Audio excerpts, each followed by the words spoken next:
Yes, so I was a part of a recent collaborative review paper along with my colleagues at the Cleveland Clinic and Memorial Sloan Kettering, in which we reviewed the challenges of assessing patient-reported outcomes in those undergoing CAR T-cell therapy. This is a very important topic as we try to understand the toxicity of CAR T-cell therapy and its impact on a patient's quality of life. Again, this is very, very new treatment, so not a lot has been done in this space. As I mentioned before, we recently presented some of our data at the ASCO meeting, but really there are a lot of challenges in assessing patient-reported outcomes in this group. One being all the instruments that are being used in cancer therapy, none of them are specific to CAR T-cell therapy. So while we can use some general instruments, they've not been designed with CAR T-cell therapy in mind. So the specific side effect of cytokine release syndrome and neurotoxicity, none of these instruments specifically address the impact of that. So that's one big challenge. The second challenge is how to capture the data and make sure that we have data that is not missing.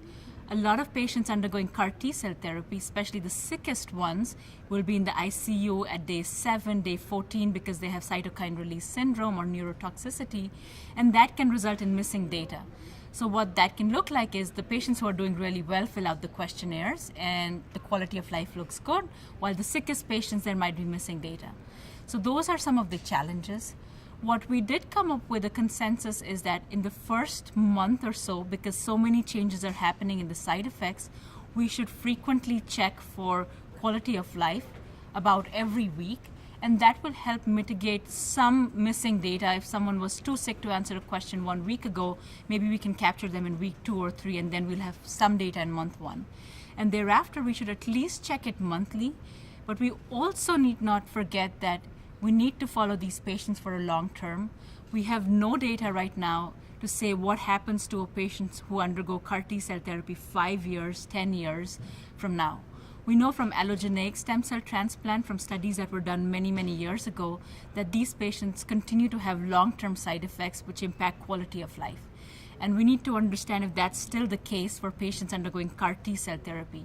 For example, if they have frequent infections, and they have B-cell aplasia, does that impact their quality of life? They're not able to go back to work, or if there's something else entirely going on. Cognition is another thing that's very important that we need to study in this population, especially in patients who are undergoing CAR T-cell therapy and get neurotoxicity.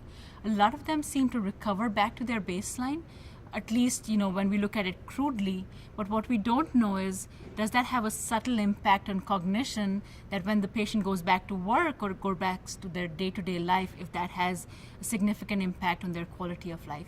So those are some questions we are trying to answer from our ongoing study, and more to come on that in future.